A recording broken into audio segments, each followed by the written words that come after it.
A warm spring day in Florida. And a passenger jet takes off bound for Atlanta, Georgia. 110 people are on board. Then, just minutes into the flight, the aircraft begins to swerve violently about the sky. Finally, it plummets into the Florida Everglades.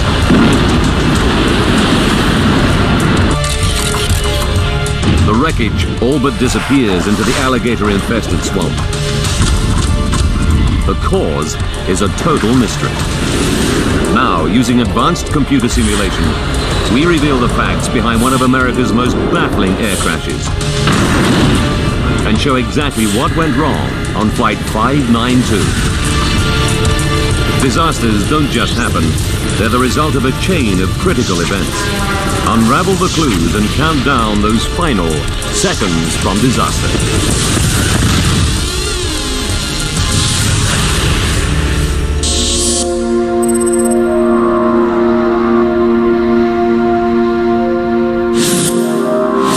America, Florida, Miami International Airport, May 11th, 1996, 11:30 a.m. 24-year-old Jay Smith is being dropped off by his good friend Scott Kleiman. Jay is on his way home to Montgomery, Alabama. Don't forget to say hi to your parents, okay? Tomorrow is Mother's Day, and his whole family are looking forward to seeing him, especially his mother Susan, who dotes on him. He is a wonderful child. I could not have asked for a better son. He is perfect in every way. Jay checks the board for his flight, ValueJet 592, due to leave at 1 o'clock. He's there in plenty of time because security is especially tight at the moment.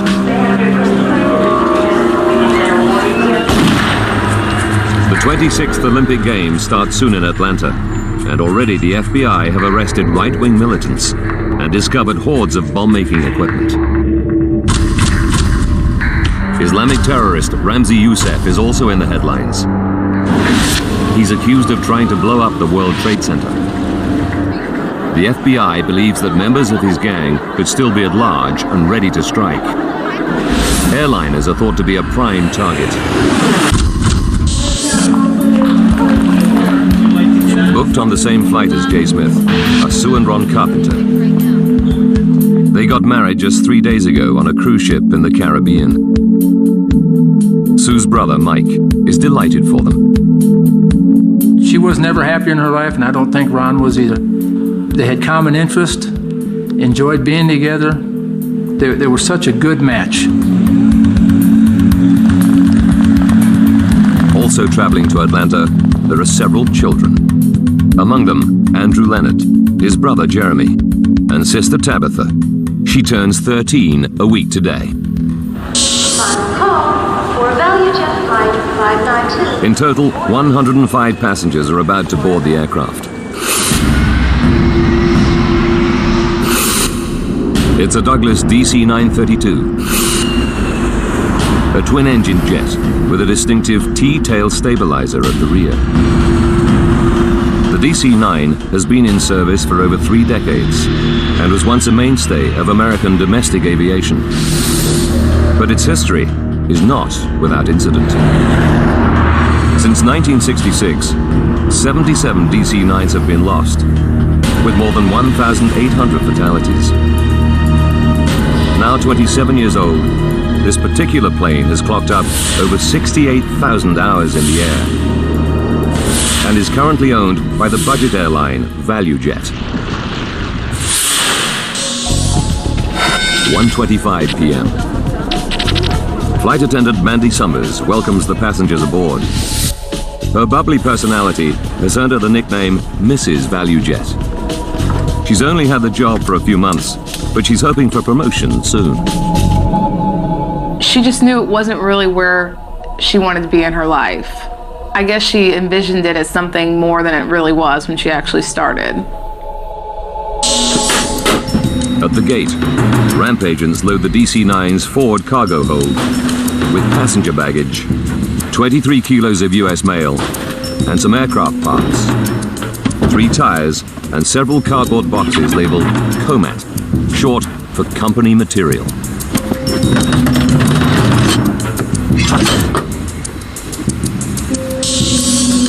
In the cockpit this afternoon is Captain Kandalin Kubek.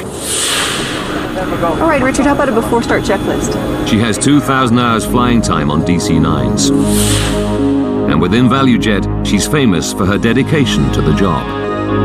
She couldn't get it out of her blood. She was destined to fly and just wasn't happy any other way. The day before, Candy celebrated her 35th birthday. Her crew threw her a surprise party on board the plane at Dallas and wanted her to go line dancing. But typically, she refused. She said they knew better, that I will never go out the night before a flight. 1:30 p.m. And the aircraft is 30 minutes behind schedule. There have been some minor mechanical problems. The jet's autopilot isn't working properly. A fuel gauge and cabin phone are out, and there's been a fault in the hydraulics backup circuit. Fuel crossfeeds? Checking through the systems is First Officer Richard Hazen. He's an Air Force veteran with 20 years of aviation experience behind him. Faulty equipment is not an unusual state of affairs at ValueJet. The carrier sells low-cost airfares using old planes bought from around the world. Its fleet is among the oldest in America, averaging 26 years. And there have been recent incidents. Just under a year ago, an engine exploded on another DC-9 while it was on the runway at Atlanta. 7 people were injured by flying debris, and the Federal Aviation Administration has the carrier under investigation. 1:32 p.m. Opa-locka Airfield, 16 kilometers from Miami International. Daniel Mulhaupt and his friend Rick Delisle get ready for a pleasure flight in Daniel's Piper Arrow light aircraft. 1:41. Mechanics can't fix the autopilot before the flight, so the flight crew disengage it. The other faults are not serious, and the plane is ready to go. Set pressure normal. Captain Kubek and First Officer Hazen go through their final pre-flight checks, preparing for takeoff. 1:44 p.m. After 44 minutes delay, ground control finally clears Flight 592, call sign Critter, for takeoff. 4592, you're clear to Atlanta by the Miami 7. Clear on your side? Sure, right. All right, clear over here on the left. Now the flight crew begin to taxi the 48-ton plane towards the runway and wait for their takeoff slot. 2:03. 63 minutes after the scheduled departure time, the DC-9 begins to accelerate down the runway. And Captain Kubek gently eases its nose upwards. At last, Flight 592 is on its way. For now, we ask that you just sit back, relax. Lead flight attendant Jennifer Stearns makes the customary reassuring announcement to passengers.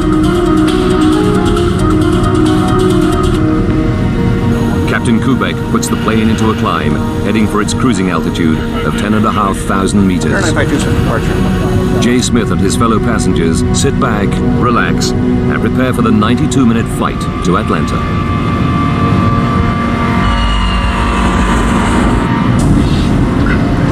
But at 2:10 p.m., just minutes after takeoff, people start to smell smoke. Flight attendant Mandy Summers attempts to reassure the passengers.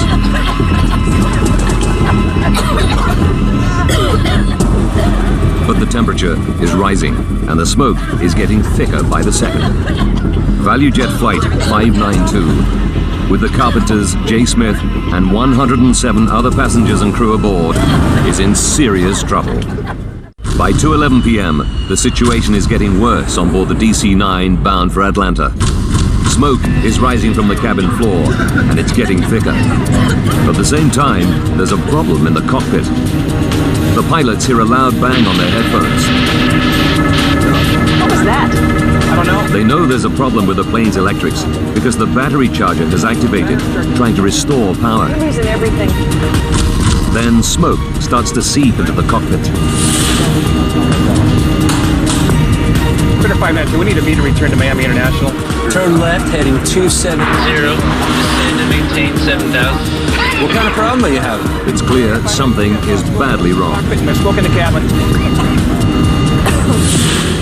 3 kilometers away, Daniel Mulhaupt is at the controls of his light aircraft. He sees a large jet making a turn. We're flying along, and around my 10 o'clock position, I saw an aircraft maneuvering along the canal. 2:11 and 30 seconds. On board the DC-9, Kubek struggles with the aircraft. It seems as if the controls are no longer responding normally. In the cabin, the temperature is rising. Flight attendant Jennifer Stearns bursts into the cockpit. She's desperate to know why the pilots have not lowered the passengers' oxygen masks. We need oxygen. We can't get oxygen back there. Jen, we can't do it. Can't do the mask. The pilots refuse. They realize they're not going to make it back to Miami and desperately ask for the nearest airport instead. We need vectors to an immediate. And Critter 592, back to your nearest runway. From his position in the light aircraft, it's obvious to Daniel Mulhaupt there's a crisis unfolding before his eyes. This guy is out of control. 2:13 p.m. On the canal below, Chris Osceola is out fishing with his uncle Sam Nelson when he sees the DC-9. Hey Sam, look at this plane. The aircraft swoops just a few hundred meters over the two fishermen. I don't see flames, I don't see smoke, the landing gear's up. He's doing some odd maneuvers out here. 2:13 and 34 seconds. On board the stricken plane, the passengers and crew have passed out. 2:13 and 42 seconds. Just 9 minutes and 27 seconds after takeoff. Flight 592 crashes into the Florida Everglades. These photos, taken from the light aircraft just seconds after impact, show only a dark pool of fuel on the surface of the swamp.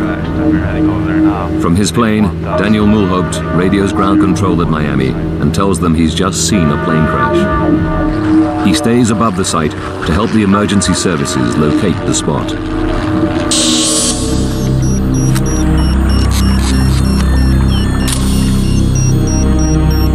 Fisherman Chris Osceola also takes a photo. When the two men climb to the top of a levee, everything is eerily quiet. The swamp has simply absorbed the 48-ton aircraft. And not to see anything at all or hear anything. I mean, it was just, you hear birds chirping, you know, but you could smell the jet fuel.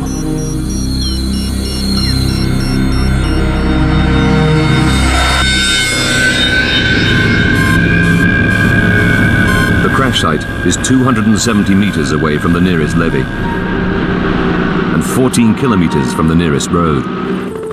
Rescuers can only reach it by airboat and helicopter. They're confronted by a horrifying scene. Sergeant Felix Jimenez from the Miami-Dade Police is one of the first to arrive. As we got closer to the crash site, I could determine that there was an aircraft that crashed, but it was all in very small pieces. Good evening. Well, if you've been with us through the afternoon, you know that there has been a terrible air crash just northwest of Miami International Airport. A ValueJet DC-9 with 109 passengers and crew bound for Atlanta went down in the Everglades at mid-afternoon. As the networks get hold of the story, searches continue to look for survivors until the light fails. It's a hopeless task. We have not so far been able to find any victims, any survivors, any bodies.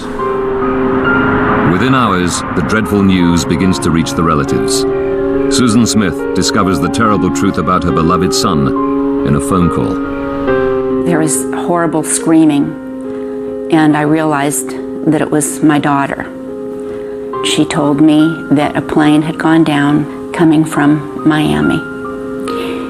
And at the moment she told me that, in my heart I knew that it was the plane that Jay was on. Jay Smith, on his way home for Mother's Day, has had his life cut short before it could really begin. At her home near Atlanta, Georgia, Captain Kubek's mother, Marilyn, also gets the dreadful call. I really threw myself on the floor and beat the floor in despair. This just can't be true. I'm having a dream, a nightmare. This is not real. Just one of the children to die, Tabitha Leonard is killed just a week before her 13th birthday. With despair come demands for an explanation. Why did Flight 592 plummet from the sky just minutes after takeoff?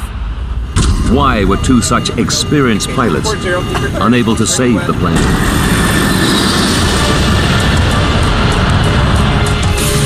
Now, by rewinding the events of that fateful day and going deep into the investigation, we can reveal what really happened to ValueJet Flight 592.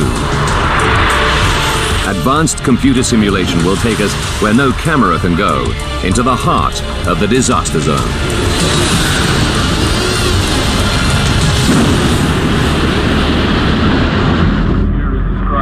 1,500 kilometers to the north, in Washington, D.C., National Transportation Safety Board expert Greg Feith watches the news from Miami. He's led two major investigations for the Safety Board before, but he already knows this one will be a uniquely difficult challenge. As I was running around my house packing to leave and having all the TVs on and they were showing aerial views of the accident site, all I could wonder as an accident investigator is how am I going to conduct this investigation when I don't see any visible wreckage? As Greg assembles the Safety Board's rapid response team, an NTSB official captures the scene with a home video camera. Just 2 hours after the loss of Flight 592, they're en route to Miami and fly over the crash site on the way.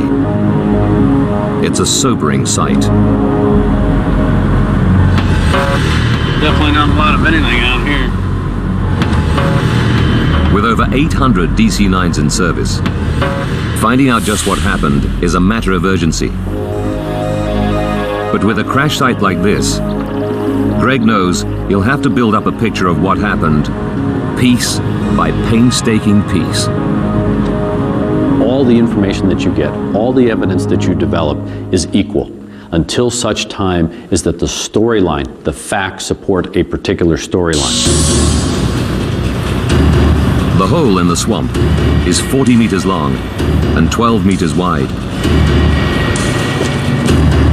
Wearing special biohazard suits to protect them from spilt aviation fuel, searchers walk shoulder to shoulder, combing the murky water. But the swamp proves almost impossible to penetrate. Beneath the water lies a thick layer of matted vegetation. Sawgrass cuts and tangles the searchers as they try to move forward.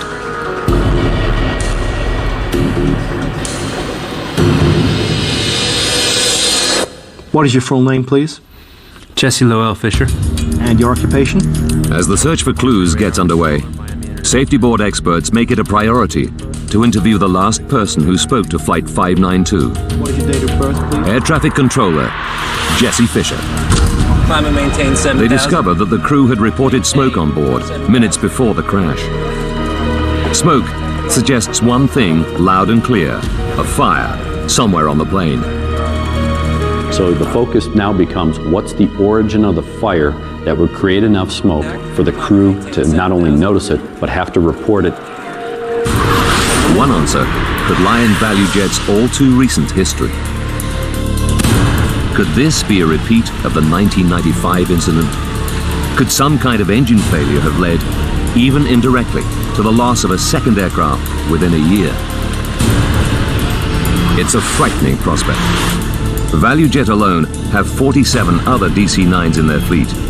Could they all have faulty engines? perhaps thousands more passengers are at risk. Conditions at the site where ValueJet 592 crashed are hazardous. There's a constant threat from alligators, attracted by the search activity, the wreck, and its contents. Armed guards are deployed to keep the predators away. To make matters worse, the airboats and search teams are stirring up the silt layer, reducing visibility below the water from just a few centimeters to zero. Then, in an attempt to see through the murky water, the team brings in ground-penetrating radar. They make a depressing discovery. Below the water level is a thick layer of mud, and below that, 2 meters down, is solid limestone. The plane has smashed into thousands of pieces as it hit the rock below.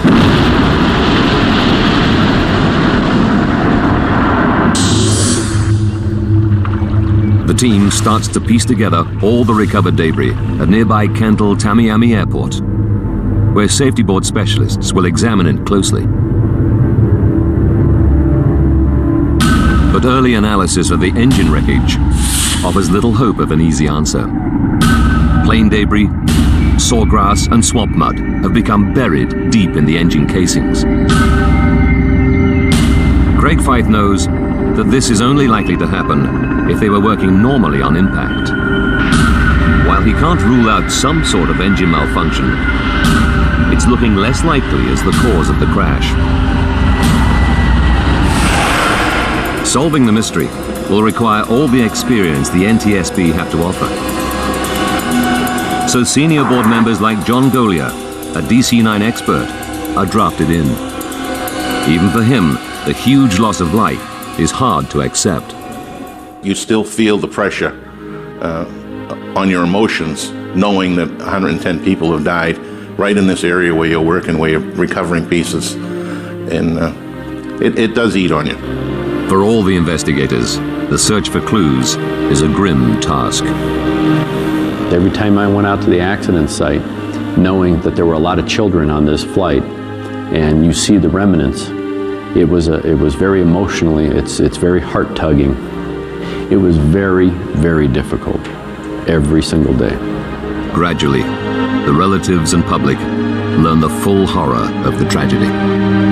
When you go through something like this, you would give anything to have those people back in your life. I can remember seeing those images of the crash, and it tore me apart. I tried not to cry in front of my mother. I would go in the shower at night and just sob. Slowly, sections of the DC-9 begin to take shape on the floor of a hangar. The investigators painstakingly recover, decontaminate, and identify thousands of pieces. There are two parts that would help the investigation more than any other: the flight data and cockpit voice recorders. But the black boxes, as they're often called, remain stubbornly hidden in the swamp. Without them, it would have made the investigative process very difficult because they were going to provide us with a lot of information. The team carry on regardless and find that even without the black boxes, the wreckage in the hangar does begin to yield useful information. Metal seat frames have melted.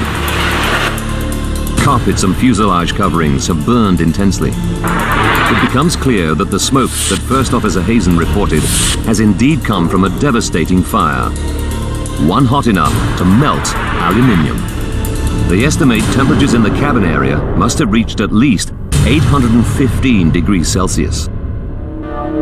But even for DC-9 expert John Golia, the source of such an inferno is a mystery. We knew that there was an intense fire.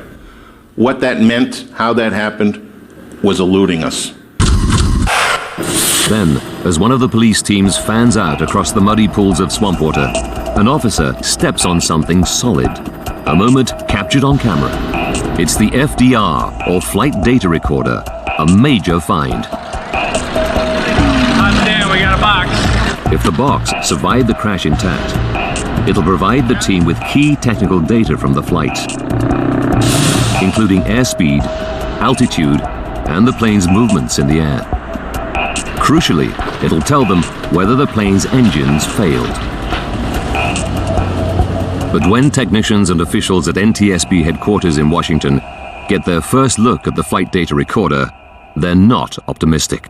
This flight data recorder took a severe hit, and when we first saw it in the laboratory, we had great concern that we were not going to get the data off of it. While they wait, the NTSB team consider a new, sinister option. The fire was so sudden and the loss of control so complete that a bomb has to be a possibility. Will the United States have to tell the world that terrorists are active in the southern states? Greg Fife must find the secrets to the crash of Flight 592. What could have happened to an ordinary DC-9 on a routine flight to Atlanta? Might this vast swamp be the scene of a crime? One of the things that we need to identify is whether this is a pure accident or an intentional act. If it's an intentional act, that means it's criminal. Islamic extremist Ramzi Youssef is awaiting trial for the first bombing of the World Trade Center and plotting to blow up American planes. But although Youssef is no longer at large, other terrorist cells continue to present a threat. In this period of time, we also had a new element to be concerned with, and that was the continual intelligence briefings that we had been receiving about threats to aviation in the United States. Robert Starr, leader of a group calling itself the Militia at Large of the Republic of Georgia, was arrested 2 weeks ago. Seized as part of the operation were dozens of pipe bomb components. With the Olympics so close, a major airline bombing would be just the type of attack needed to spread fear and anxiety at the Games. Working closely with FBI agents at the scene, investigators send samples of debris from the crash crater to an FBI lab. There, they'll be analyzed for traces of explosives. It's a tense time for the investigators, but then comes a major step forward. After hours of delicate work, the NTSB's analysts have managed to extract the data from the damaged flight data recorder. The evidence is stark. The aircraft seems to have been suffering multiple mechanical and electrical failures for over 2 minutes. Even the FDR itself seems to have failed about 55 seconds before impact. But the safety board can now finally rule out engine failure as the cause of the disaster. The performance data on the FDR showed us that the engines were running. So far, they know there was a fast-burning and very hot fire, and that the engines seem to have been functioning on impact. But they have little else to go on. There are still many mysteries about Flight 592. If only they can find the second black box, the vitally important cockpit voice recorder, they might find the missing clues they so desperately need. The flight data recorder won't tell us what was actually happening in the airplane. The cockpit voice recorder could give us a clue as to what the origin of the fire was, because the crew would have been talking about the things that were taking place. As the salvage teams continue to search the swamp, the investigators look for clues elsewhere. They know that ValueJet is under investigation over its poor safety and maintenance record. There were problems with this ValueJet operation virtually every week before the accident. There was a real concern that was ValueJet shorting on maintenance. Were they doing things in the interest of money rather than safety? That was a very big concern throughout the process of this accident investigation. Greg and his team examine the plane's recent fault history. Can they find the answer to the crash here? Sure enough, they discover the DC-9 did have several problems prior to takeoff, and that the plane had been delayed as a result. They find that the plane's autopilot had been malfunctioning for 2 days. The pilot's log states that when engaged, it made the plane pitch up and down. Mechanics tried to repair it, but failed. So 592's crew followed standard procedure and flew in manual mode instead. The team also discovered that the fuse for the hydraulic backup system blew, but this time mechanics did manage to repair it. Although it seemed a promising lead, they can find nothing in the maintenance log that explains the crash. It was clear that singly or collectively, none of those would have caused a fire on the airplane. Then, the results come back from the FBI lab, and the investigators, the organizers of the Olympic Games, even the federal government can breathe a sigh of relief. This was not an incendiary type device or an explosive type device.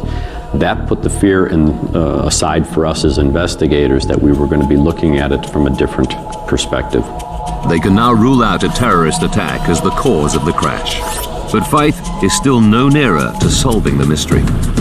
Finding the cockpit voice recorder, or CVR, is still their best hope in the search for the cause of the disaster. By Sunday, May the 26th, the search has been going on for more than 2 tough, frustrating weeks. Today, the search party is 1 man short. So Sergeant Jimenez, the policeman who'd been one of the first on the scene after the crash, volunteers to go back into the swamp. The search was very difficult. It's 80 and 90 degree weather, high humidity. Almost every day we had thunderstorms and we had to evacuate the crash site. Finally comes the break everyone has been hoping for. I said a very short prayer, and as soon as we resumed the search, I stuck my probe in the water, and I knew I had hit metal. I reached down, followed the probe, and pulled out the CVR. It's not just the policeman's prayer that's answered. It's also a major turning point for the team. The voice recording gives the investigators a chilling insight into the last moments of the crew. First, they discover that Captain Kubek and her co-pilot Richard Hazen knew they had a problem at 2:10 p.m., 6 minutes into the flight, when they heard a strange noise on their headphones. What was that? I don't know. We got some kind of electrical problem. Then the plane's battery charger kicks into life. Battery charger's kicking in. We're losing everything. It's another clue.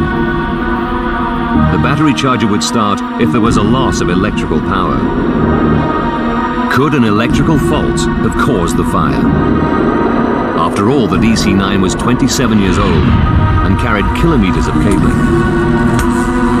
A faulty wire in or near the passenger cabin might have caused a spark and started the blaze.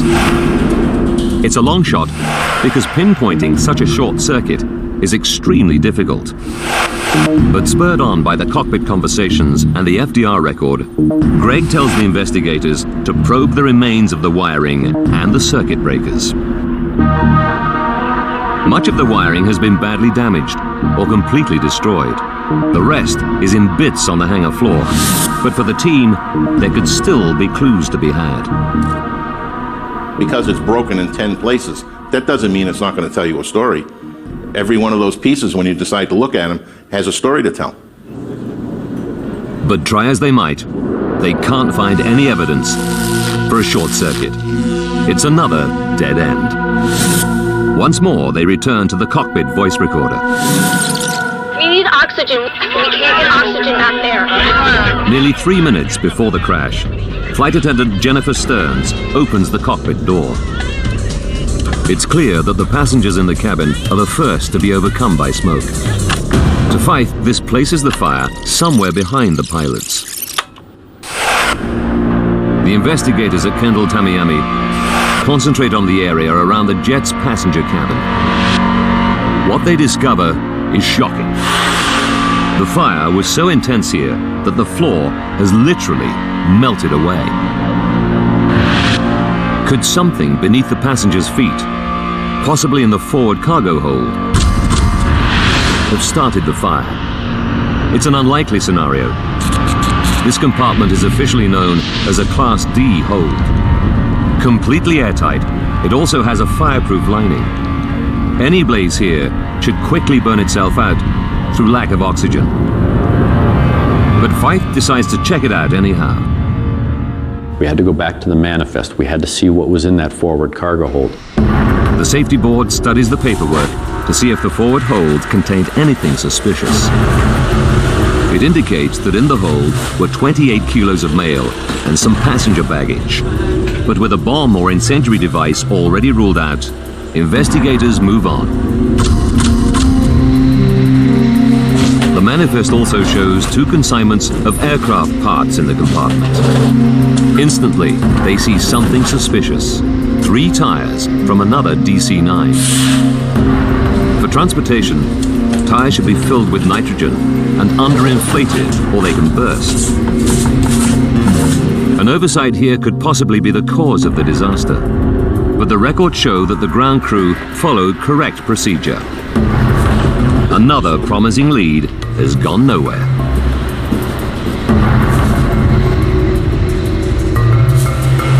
The shipping ticket also lists 5 cardboard boxes full of parts labeled oxygen canisters loaded in the hold.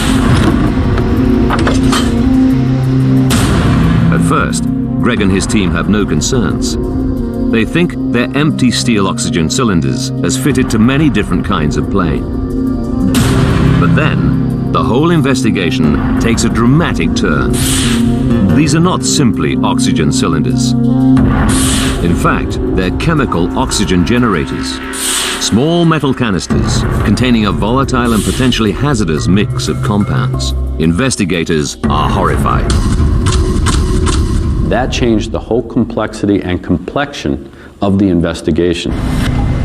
When installed, the generators supply oxygen for passengers in an emergency.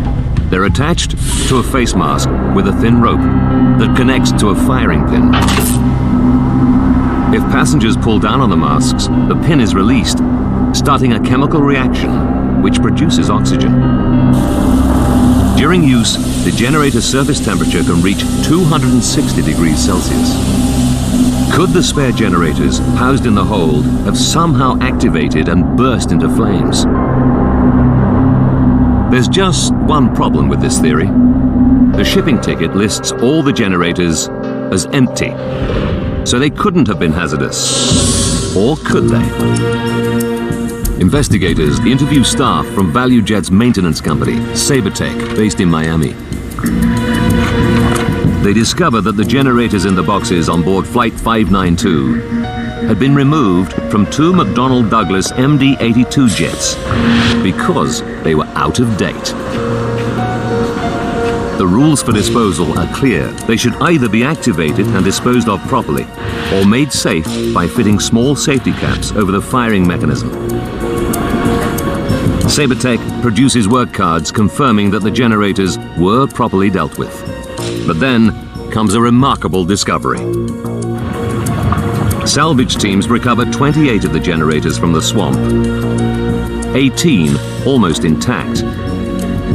Greg and his team examine them carefully.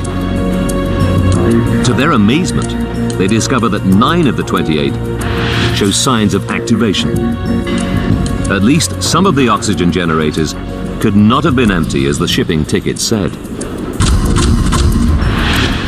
When they question the Sabertech workers further, they admit that they did not fit any safety caps on the canisters. They just duct taped the cords round the metal canisters or cut them and stuck the ends down with tape. Then they signed off the work cards, even though the correct procedure hadn't been followed. Finally, a stock clerk packed them loosely under a layer of bubble wrap. I couldn't understand how the process could break down so substantially, and the carelessness that originated on the shop floor could escalate to getting these oxygen generators on the airplane. But so far, it's only a theory. Greg and the team don't know for sure whether an activated generator could produce enough heat to start a fire.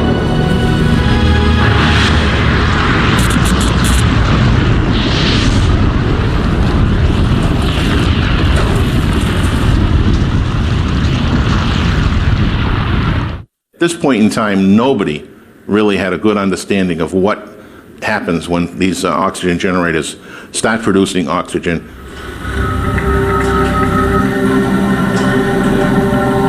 The NTSB embark on a critical experiment. They construct a replica hold at the Federal Aviation Authority's fire test facility near Atlantic City. Technicians place 28 generators in a box and cover them in bubble wrap. They pull a wire connected to the pin of one generator and retreat.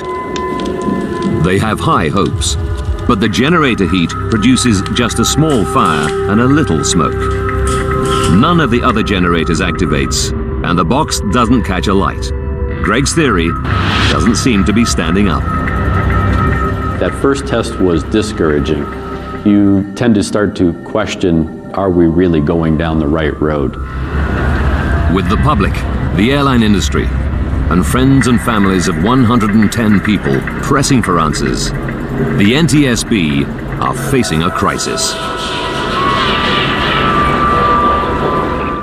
The mystery of what downed ValueJet 592 is proving a tough nut to crack. Early results from the fire test facility suggest that the chemical oxygen generators simply don't create enough heat to start a fire. Greg and the team have to try again. They have no alternative. They repeat the test, but this time they copy the conditions in the hold more accurately. They use more generators, baggage, and an airplane tire. This time, the fire takes hold in just a few minutes. After 10 minutes, the roof of the test hold is at 1,100 degrees Celsius. A minute later, it's climbed another 430 degrees. 30 seconds more, and the temperature is too high to be measured accurately by the lab equipment. Then, after 16 minutes, comes a noise that provides the last clue. The tire in the recreation of the hold has burst. The oxygen generators did have the capacity to start and sustain a fire. You have 144 little blowtorches in essence, and the intensity of the heat escalated from what we found in post-accident testing to over 3,000 degrees. Investigators now know the critical chain of events that led to the crash of Flight 592. They know why a fire started on board the plane, what fueled it, and why the pilots lost control of the aircraft, leaving everyone on board seconds from disaster.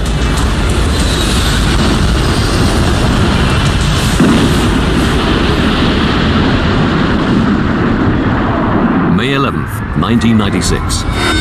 1 hour to disaster.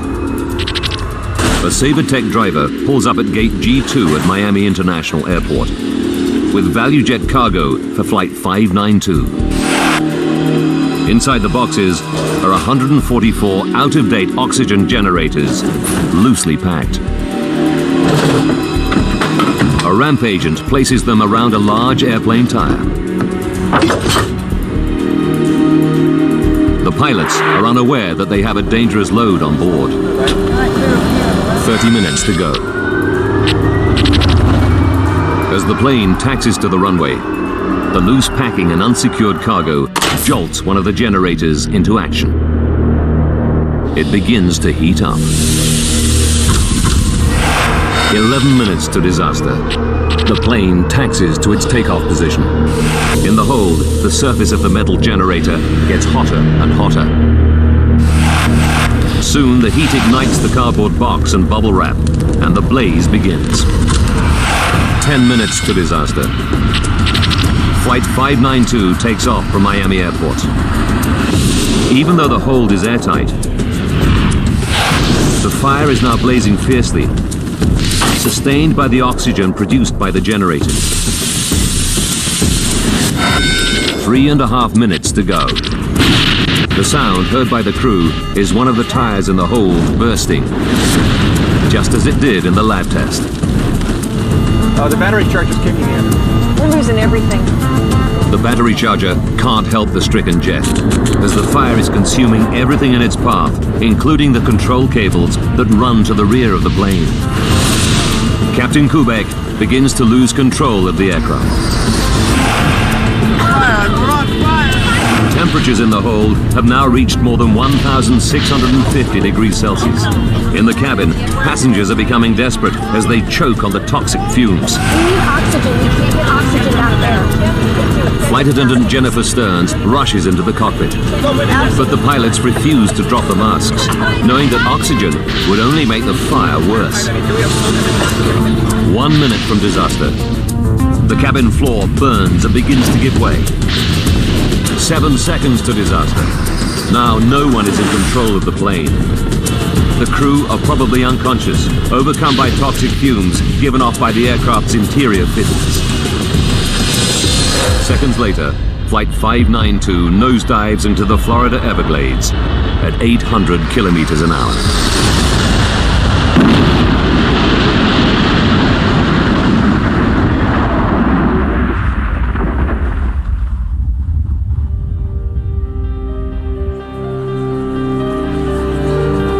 Nearly 3 months after the crash, relatives hold a mass funeral for 48 of the victims, whose remains are interred together. ValueJet eventually takes over another company and becomes Air Tran.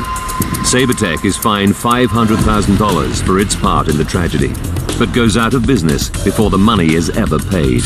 Since 2001, fire detection and suppression systems have become mandatory. In the United States, it takes a dramatic event to move the regulatory authorities to change. And in this case, it took the loss of 110 people